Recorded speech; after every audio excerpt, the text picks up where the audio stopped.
Good morning students. मैं Rajpal Singh, government senior secondary school Patel Nagar से special teacher in hearing impairment आज आपके समक्ष सभी बच्चों के लिए इतिहास सब्जेक्ट +1 कक्षा के लिए बुक जो हमारा सब्जेक्ट जो है विश्व इतिहास के प्रकरण इकाई 9 औद्योगिक क्रांति के विषय पर चर्चा करेंगे और विश्व इतिहास का वर्तमान से लेकर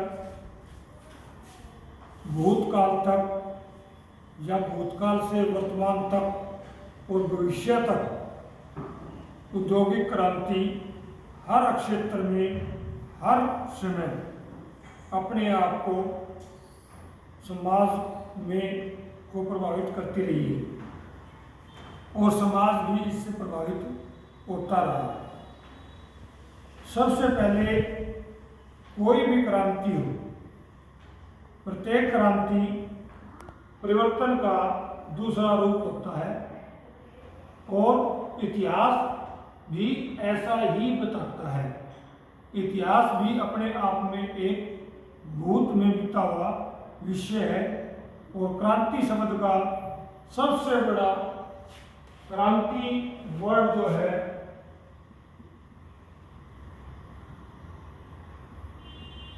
क्रांति वर्ड का तात्पर्य ही परिवर्तन से है।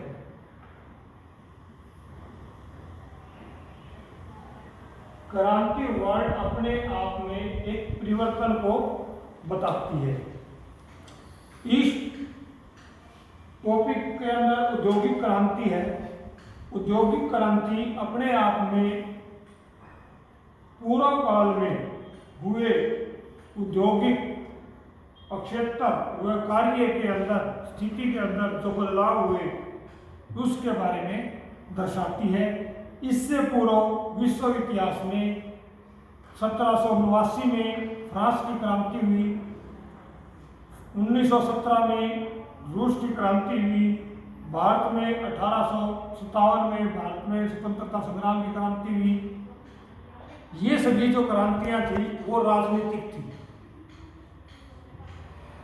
परंतु जब उद्योग क्षेत्र में आर्थिक स्थिति को बदलने के लिए हो रहे परिवर्तन, आर्थिक स्थिति कृषि को बदलने के लिए जो औद्योगिक परिवर्तन हुए वो जो अपने आप में बदलाव आया उसको हम इतिहास में औद्योगिक क्रांति के बारे में रूप में जानते हैं।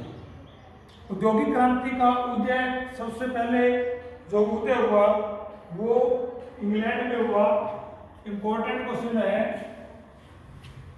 औद्योगिक क्रांति का उदय इंग्लैंड में हुआ। औद्योगिक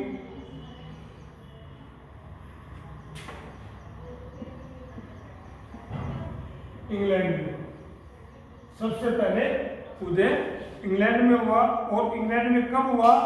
यह 1780 से लेकर 1850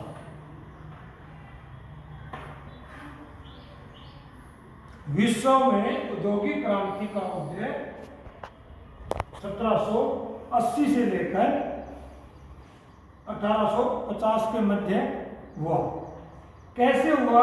पहले जो कार्य करते थे लोग वो आपस में मतलब कि मानवीय शक्ति और पशु शक्ति का प्रयोग किया जाता था। या तो मनुष्य श्रम करता था या फिर पशुओं की सहायता से करता था। उसी टाइम पे क्या हुआ? वाष्प ऊर्जा आई। वाष्प ऊर्जा की खोज की गई।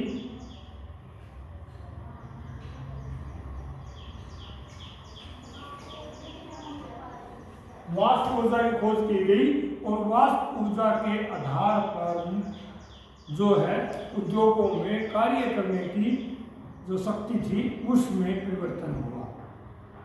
1880 तक औद्योगिक क्रांति का प्रसार बेल्जियम, फ्रांस और जर्मनी, अमेरिका में हो चुका था।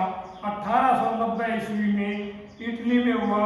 इटली, रूस और जापान में क्रांतियों का औद्योगिक क्रांति का विकास प्रसार हो चुका था। 20वीं सदी में भारत, चीन और अफ्रीका के देशों में औद्योगिक क्रांति का प्रसार हुआ। औद्योगिक क्रांति का प्रसार हुआ। अब समझ में आया आपको कि औद्योगिक क्रांति क्या है?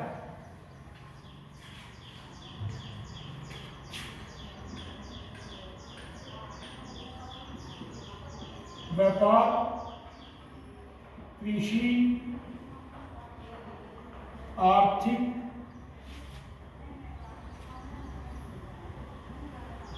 स्थिति को बदलने के लिए जिन उद्योगों का, मशीनों का सहारा लेकर इनमें परिवर्तन करने के लिए जो क्रांति हुई वह औद्योगिक क्रांति रही। इसका उदय आपको बताया जा चुका है।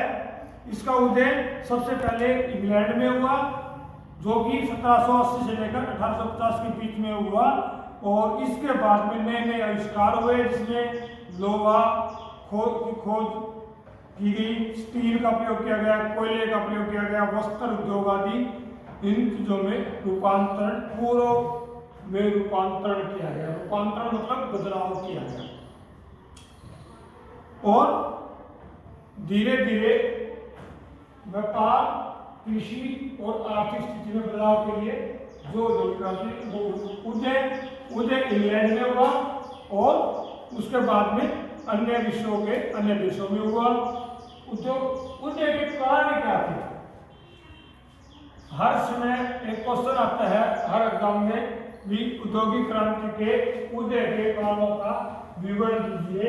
सबसे पहले उदय का जो कारण था जनसंख्या।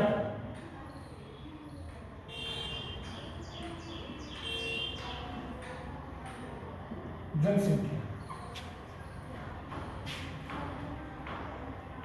17वीं 18वीं शताब्दी में विश्व के सभी देशों की जो जनसंख्या थी उसमें तीव्र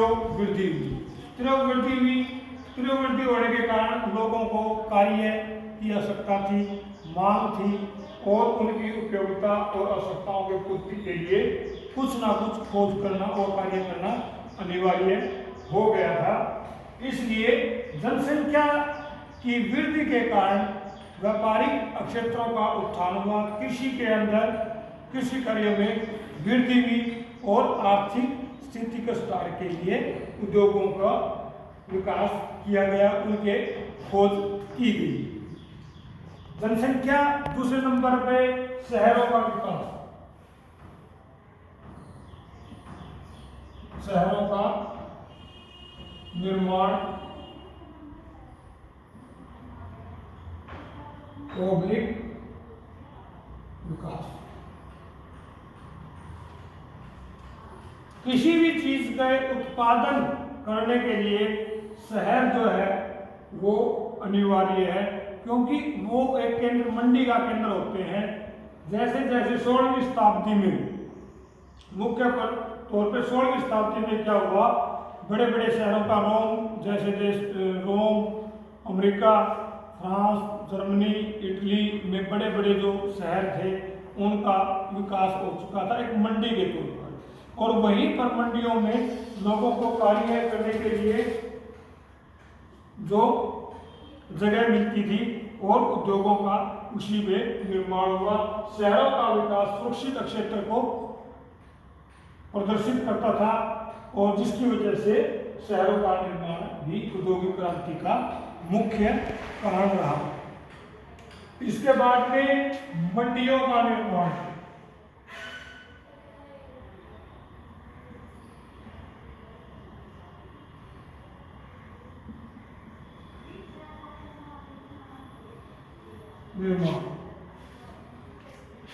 किसी चीज के उत्पादन को बिक्री और उसके प्रयोग व खरीद के लिए मंडी क्षेत्र की अनिवार्यता होती है। जैसे जैसे औद्योगिक क्रांति चल रही थी उसी समय वाणिज्यवाद के तहत वे मंडियां जो निर्मित थी उन्हीं क्षेत्रों में, उन मंडियों में उत्पादन बढ़ाकर, उद्योगों का उत्पादन बढ़ाकर मंडियों की मांग बढ़ रही थी और उनमें जो उत्पाद मांग के कारण उस मांग को पूरा करने के लिए औद्योगिक क्रांति का उदय हुआ। दूसरा,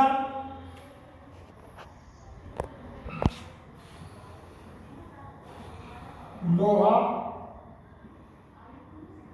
कोयला,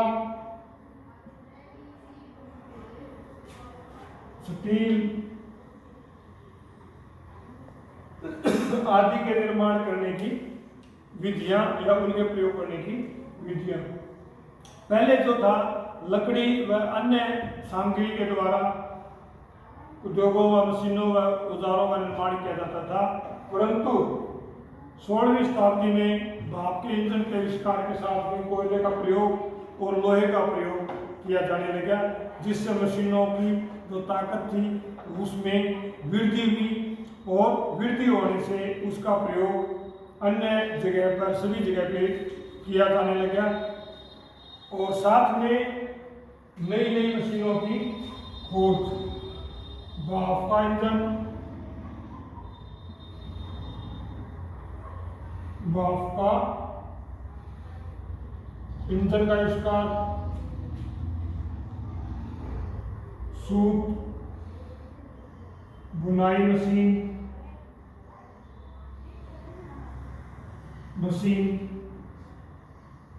अन्य मशीनें। अब जहां पर मनुष्य कार्य कर रहा था वहां पर अब उसकी जगह भाप के इंजन ने ले ली थी। उससे जो है कम ताकत में अधिक कार्य का उत्पादन किया जाने लगा और इससे भी इसमें बढ़ोतरी हुई। दूसरे नंबर पे मांग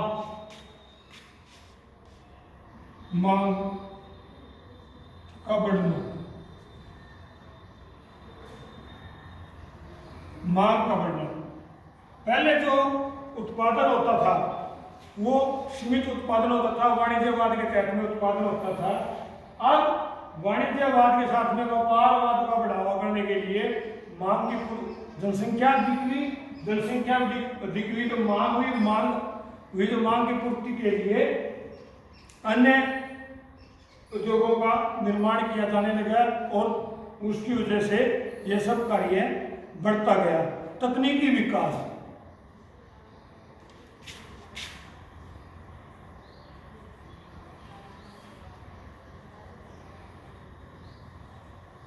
सोलहवीं शताब्दी के बाद में तकनीकी में भी वृद्धि हुई, तकनीक बढ़ी, जिसकी वजह से उद्योगों का वहाँ पर विकास हुआ। कोयला व लोहा उद्योग चलाए गए, बढ़ाए गए और भट्टियों का भी प्रयोग किया जाने लगा।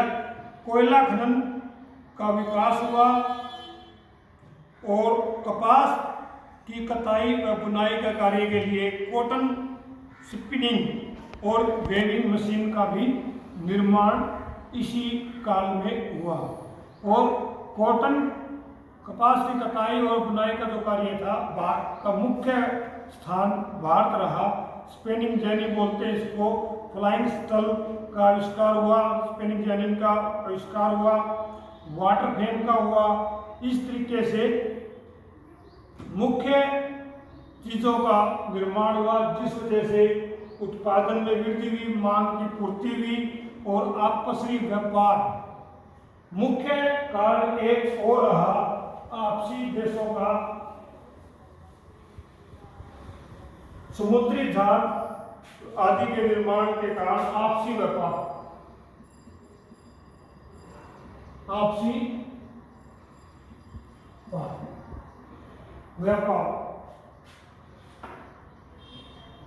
व्यापार के द्वारा चीजों का उत्पादन हुआ, बेच खरीद का कार्य बढ़ा, जिस वजह से इस औद्योगिक क्रांति की मांग हुई और उसका उत्थान हुआ।